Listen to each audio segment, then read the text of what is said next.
햄릿 앤드 무비러붕. 매기 오페럴 작가의 소설 햄릿을 원작으로 한 영화 햄릿이 2월 극장가를 찾을 예정이다. 여러가지 제목들 중에서 햄릿으로 결정된 가운데 2월 25일 개봉을 앞두고 메가박스에서 아카데미 특별전으로 미리 만나볼 수 있었다. 3월 아카데미 시상식을 앞두고 아직 개봉 전이거나 국내 개봉 일정이 잡히지 않는 작품들이 먼저 선보인 가운데 상실과 그것을 극복하는 과정 속에서 겪은 고통스러움을 단단하게 그려낸 영화 햄릿을 미리 찾아볼 수 있었다. 2025.02 25 개봉 드라마 126분 12세 관람가. 감독 클로이 자오. 출연 제시 버클리, 폴 메스칼, 에밀리 왓슨, 조 아린, 보디 레이브레스낙, 자코비 주프에. 노매드랜드를 연출한 클로이 자오 감독이 이터널스라는 작품으로 잠시 다른 도전을 펼쳤던 그녀가 이번에는 동명의 소설을 원작으로 한 영화 햄릿으로 찾아주었다. 영국의 대문호인 윌리엄 셰익스피어의 아들 햄릿을 잃게 된 이야기를 기반으로 해서 자식을 잃은 부모의 상실에 관한 이야기를 상상력이 더한 이야기로 풀어낸 매기 오페럴 작가의 원작 소설을 영화화한 작품이다.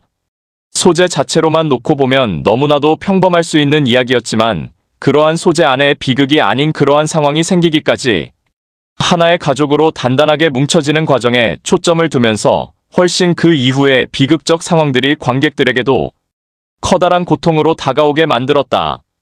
그러한 비극적 고통과 상실의 아픔을 보여주는 부부의 모습이 등장하는데 그 모습은 완전히 다른 결로 그들의 상처를 이겨내려는 모습이 뭉클하게 만들었다. 누가 봐도 평범한 삶 속에서 자연을 벗삼아 마치 신비롭게 느껴지는 삶. 아래에서 3명의 아이들을 키워가는 아네스 제시 버클리는 어릴 적 일찍 엄마를 잃어버린 아픔과 더불어 쌍둥이 낳는 과정에서 거의 죽을 뻔한 딸 주디스에 대한 보살핌이 누구보다 큰 인물의 모습을 보여주었다. 자신의 마음과 머릿속 꿈을 향해 런던으로 남편을 보내며 홀로 새 아이를 키웠던 그녀, 누구보다 자식을 향한 사랑은 결국엔 커다란 슬픔으로 그녀를 고통 속에 빠지게 만들었다. 태어날 때부터 몸이 허약했던 딸 주디스가 심한 고열로 온갖 정성을 다해 간신히 고비를 넘긴 것도 잠시 그 옆을 지키던 아들 햄릿이 죽게 되면서 손 쓸 새도 없이 떠나보내게 된다. 그것도 죽기 직전까지 커다란 고통으로 몸부림치던 모습으로 뒤늦게 집으로 돌아온 남편은 아무것도 해주지 못한 것에 대한 원망까지 드러내면서 소원해지게 된다. 한편 첫눈에 반해 양쪽 가족의 반대에도 불구하고 사랑에 빠져버린 윌리엄은 아네스와의 결혼 생활은 그야말로 자신조차 어떠한 꿈을 꾸고 있는지 고통스러워하는 인물이다.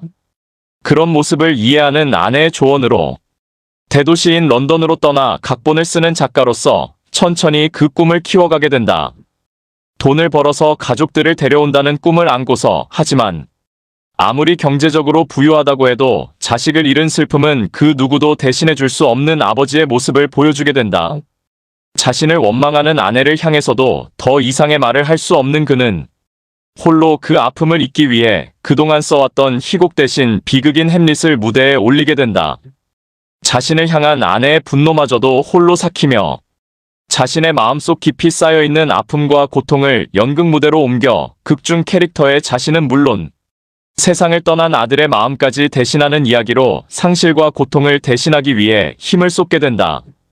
그렇게 아네스는 남편 윌리엄이 올린 햄릿이라는 연극을 통해 그만의 방식으로 아들의 죽음에 대한 마음을 전하며 아내에 대한 미안함까지 전하는 모습을 이해하며 이야기는 끝을 맺게 된다. 어쩌면 이러한 전형적인 소재의 전개의 이야기임에도 불구하고 두 배우가 보여준 고통의 순간을 온몸에 받아들인 것처럼 보여주는 모습은 자식을 잃은 부모라면 느낄 만한 아픔과 상실의 순간들을 떠올리게 할 만큼의 명연기와 열연을 통해 무대 위에서 펼쳐지는 연극을 보는 것 같았다. 어쩌면 상상력으로 채워졌을 윌리엄 셰익스피어의 가족에 관한 이야기를 통해 그러한 이야기 속 인물의 감정을 따라가면서 그들이 겪어야만 하는 상실의 아픔과 반대되는 침묵 속에서 하루하루를 버텨내야만 하는 모습이 보는 관객들에게도 고스란히 전해지는 느낌을 받게 만들었다. 마치 서로가 서로의 아픔의 크기나 무게가 얼마나 다른가에 대한 의미가 아닌 그러한 상실의 아픔을 어떻게 보여주느냐에 대한 또 다른 시선을 찾아야만 하는 이야기가 아닐까 싶었다. 슬픔이 그들에게 있어 삶의 구조를 어떻게 바꾸는가에 대한 질문보다 몸소 그들이 겪어야만 하는 상실을 어떻게 받아들이냐에 대한 의미를 다루려는 이야기가 아닐까라는 생각도 하게 만들었다. 한편 대중이 알고 있는 윌리엄 셰익스피어의 4대 비극 중 하나인 햄릿에 대한 의미나 가치, 그리고 상징성, 그리고 그 이야기 안에 담긴 다양한 인물들에 대한 모습마저도 새롭게 바라볼 수 있는 흥미로운 이야기가 아닐까라는 생각도 해봐도 좋지 않을까 싶다. 누가 봐도 복수극이라고 이해해왔던 비극 햄릿을 새롭게 바라볼 수 있는 흥미로운 시선의 변화는 여러모로 다양한 의미를 찾아볼 기회가 되지 않을까라는 말로 영화 햄릿에 대한 후기를 마무리해볼까 한다.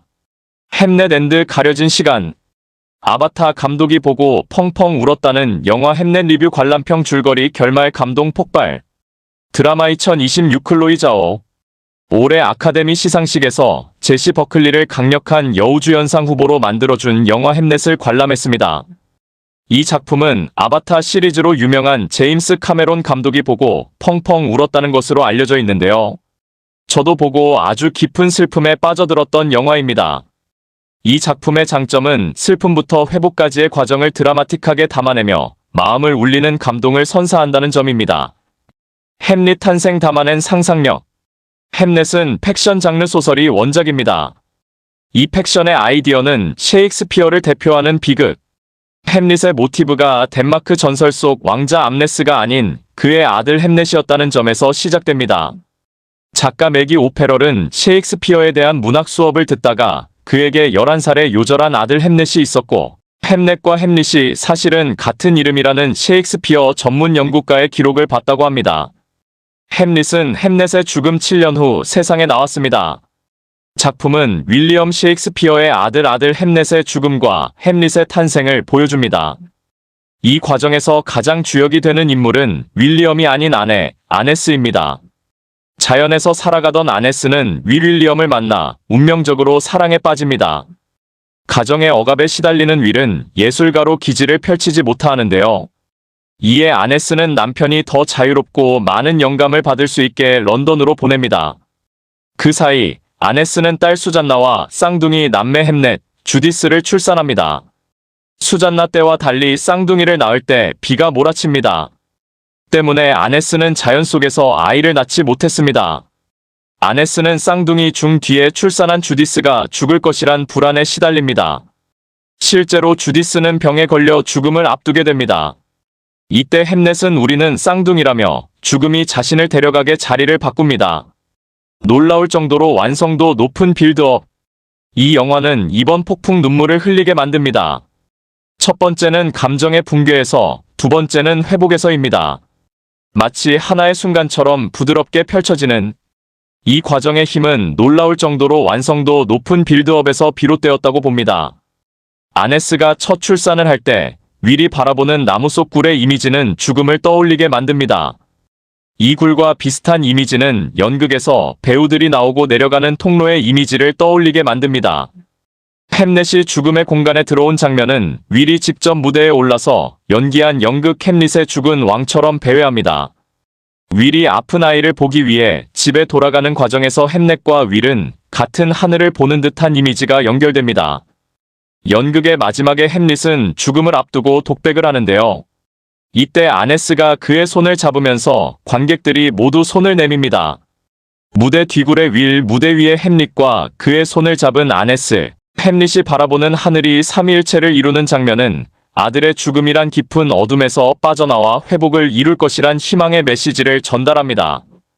이외에도 감정을 자극하는 두 순간을 강하게 엮으며 완벽하게 눈물을 훔치는 시간을 선사합니다.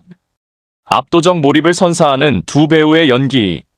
앞서 언급한 빌드업이 클로이 자오의 연출적인 공로라면 이 과정에서 눈물 쏙 빼게 만드는 감정을 이끌어낸 힘은 배우들의 공로라 할 수 있습니다. 제시 버클리는 거장들에게 사랑받는 연기력이 무엇인지 제대로 보여줍니다. 자식을 살리기 위해 분투하는 간절함과 잃은 후 느끼는 그 절망의 공간에 관객이 빠져들게 만드는 위력을 선보입니다. 노멀 피플로 전 세계를 놀라게 만든 폴 메스칼은 애프터선에 이어 다시 한번 감성장인의 실력을 선보입니다. 윌이 가족 내에서 겪는 방랑자의 위치를 잘 표현했다고 봅니다. 무엇보다 햄넷을 향해 용감해야 한다고 말하는 장면은 영화를 다 보고 나면 또 다른 눈물벨입니다. 이 두 주연 배우는 현장에서도 큰 힘이 되었다고 하는데요. 이들이 자식 역을 맡은 새 아역 배우와 잘 어울린 덕분에 찐 가족 같은 케미가 탄생했습니다. 요즘 눈물샘이 메말랐다 여겨지는 분들이라면 햄넷을 강력하게 추천합니다. 2번 모두 울거나 한 번은 꼭 울 겁니다. 보고 나면 또 N차 관람을 유발하는 매력도 있는 만큼 올해의 감동 대작이라 할 수 있는 영화였습니다. 빈틈없이 완결된 세계, 조연나, 기자의 햄넷 앤드 조연나. 이터널스 이후 5년 만에 신작에서 클로이 자오 감독은 셰익스피어의 세계로 향한다. 햄넷은 매기 오페럴의 소설에 기반을 둔 영화인데 소설은 셰익스피어가 아들 햄넷의 사망을 계기로 4대 비극 중 하나인 햄릿을 집필했다는 가정에서 출발한다. 클로이 자오 감독은 노매드랜드에서도 소설을 한 차례 스크린으로 옮긴 바 있다. 그러나 마블 시리즈인 이터널스를 사이에 두고 감독이 추구하는 전개 방식이 현저히 달라졌다는 인상이다. 천착하는 주제는 변함없지만 전과 달리 촘촘히 감정의 방향을 설정해둔 햄넷의 방식은 일말의 의아함을 남긴다. 자연이 무대에 종속될 때 햄넷 클로이 자오는 이번에도 본인의 인장과 다름없는 광활한 자연 풍광으로 영화를 시작한다. 초록빛으로 우거진 나무 아래 붉은 의상의 아네스 제시 버클리가 웅크린 채 누워있다. 깨어나자마자 그는 자신의 매를 불러들여 교육하고 그 모습을 윌폴 메스칼이 목격하면서 둘의 만남이 이루어진다. 두 사람의 관계만큼이나 주요하게 비추는 것은 아네스 옆의 커다란 구멍이다. 나무 둔치에 자리한 이 검은 구멍은 인물들의 삶, 죽음과 교묘히 연결된다. 아네스는 장녀를 출산할 때 구태여 이곳을 재방문하고 훗날 윌의 가족들은 이 구멍 옆에서 죽은 새의 장례를 치른다. 장녀가 태어났을 때 처음 구멍을 발견한 윌은 그곳을 오래 응시한다. 영화 후반부에 연극 햄넷의 막이 올랐을 때 무대장치 한가운데엔 검은 문이 있다. 유령과 인간 모두 그곳을 통해서만 등장하고 퇴장한다는 설정은 윌이 숲속의 검은 구멍을 보며 무엇을 떠올렸는지 직설적으로 드러낸다. 원작 소설이 아닌 영화에만 등장하는 몇몇 요소가 있다. 첫째가 전술한 숲의 검은 구멍, 연극의 검은 문이며 둘째는 윌이 아네스에게 들려준 오르페우스와 에우리디케 신화당. 신화에서처럼 윌은 영화에서 두 차례 아네스를 돌아본다. 한 번은 이들이 결혼할 때, 그리고 햄넷이 초연할 때당. 끝내 제외하지 못한 오르페우스와 에우리디케처럼 윌과 아네스도 오랜 시간 갈등하며 의견을 좁히지 못한다. 클로이 자오가 인터뷰에서 밝혔듯 두 인물이 세상을 대하는 방식이 완전히 다르기 때문이다. 아네스는 표현력이 풍부하고 감성적이며 자연과 깊이 연결된 사람인 반면 윌은 문명과 연결된 채로 어디론가 떠나거나 도망치는 사람이다. 아네스처럼 감정을 드러내기보다 억누르면서 다른 사람들이 감정을 표현할 수 있도록 자리를 지켜주는 자이기도 하다. 할리우드 리포터 그러니 이들의 갈등은 필연적일 수밖에 없다. 아들이 사망했을 때 온몸으로 슬픔을 표현하던 아네스는 속으로 고통을 사기며 희곡지필로 회피하는 윌을 전혀 이해하지 못한다. 햄넷은 후반부의 연극 상연을 향해 달려가는 영화라 봐도 무방하다. 윌이 구현한 햄넷에는 독특하게도 빽빽한 숲을 그린 무대 장치가 놓인다. 이와 유사한 공간이 앞서 한 차례 등장한 적이 있다. 아들 햄넷이 사경을 헤맬 때 꿈속인 양 그가 혼자 서 있던 장소당. 사위가 어두운 공간에서 당황하던 햄넷은 새의 장례를 치를 때처럼 휘파람으로 신호를 보낸다. 윌이 신호를 감지하지만 그가 집에 도착했을 땐 이미 아들이 세상을 떠난 뒤다. 이때 햄넷이 서 있던 공간 뒤편에도 연극과 같은 형태의 무대 장치가 놓여 있다.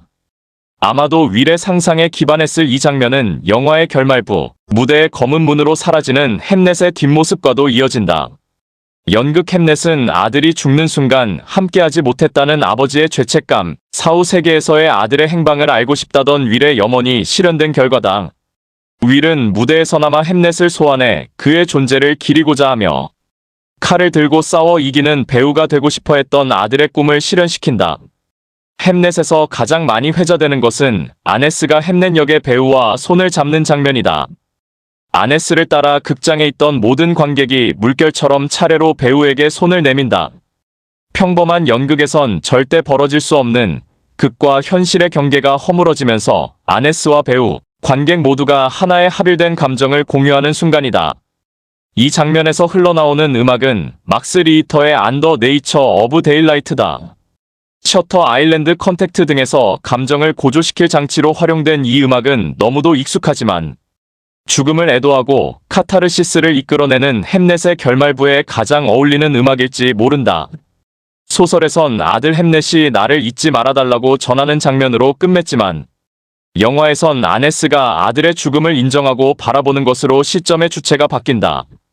이처럼 영화에서 가장 강렬하고 뜨겁게 타오르는 것은 아네스이며 극의 초점도 자연스레 아네스에 맞춰져 있다. 그러나 햄넷은 엄연히 윌의 시점에서 쓰인 작품이다. 연극 햄넷은 영화에 등장하는 모든 것이 귀결되는 존재다. 숲, 검은 구멍, 아들의 사망, 죽음에 대한 탐구는 결과적으로 전부 연극에 복무하는 요소가 된다. 햄넷이 희구하는 세계는 죽음을 이해하고 애도하고 양극단에 놓인 두 인물이 화합할 때 완성된다. 그리고 그것은 오직 연극 햄넷이 막을 올린다는 조건하에 성립한다. 아네스가 오랜 시간 거부해오던 남편과 재회하고 비로소 그의 애도 방식을 납득하게 된 것도 연극을 관람했기에 가능했던 일이다. 클로이 자오는 햄넷에서 그 어느 때보다도 창작자와 예술에 절대적인 권위를 부여한다. 때문에 윌은 주로 작품의 주변부, 무대 뒤편에 위치하면서도 그의 시선은 언제나 전지적 위치를 점한다. 이 설정은 클로이 자오가 전작 로데오 카우보이 노매드랜드에서 보여준 태도와 상반된다. 사고로 인해 더 이상 말을 탈 수 없게 된 카우보이 브래디 브레이디 젠드로 남편을 잃고 노매드의 삶을 택한 펌프렌시스 맥도먼드는 감정을 터트리는 대신 침묵한 채 자연에 귀속된다. 이들의 고통은 해소되지 않았으나 그럼에도 브래디와 펀은 벌판 위로 계속해 나아간다. 반면 햄넷에서 아네스가 처음 등장하고 윌이 아네스를 발견했던 숲은 무대의 배경으로 축소된다. 미지의 존재이자 태초의 기원처럼 묘사됐던 검은 구멍은 인간이 나고 드는 검은 문으로 무대에 박제된다. 인간이 자연에 종속되는 것이 아닌 자연이 예술에 종속된 형태로 햄넷은 화합을 꾀한다. 슬픔을 예술로 승화한다는 것의 의미. 햄넷. 그러므로 햄넷의 문법은 로데오 카우보이 노매드랜드가 아닌 이터널스의 것에 가깝다. 숲에서 태아가 탄생하듯 나타난 아네스의 모습은 이터널스에서 히어로들이 생명을 얻어 깨어나는 첫 등장 신과 유사하다. 모든 갈등을 종식시키는 연극 햄넷에 부여된 절대적 힘은 히어로들이 세상을 구하기 위해 꺼내든 최후의 카드와 같다. 햄넷에서 연극 배우와 아네스가 손을 잡는 장면은 이터널스에서 적대 관계이던 스프라이트리아, 맥휴와 세르시가 화합하는 것과 겹쳐볼 수 있을 것이다.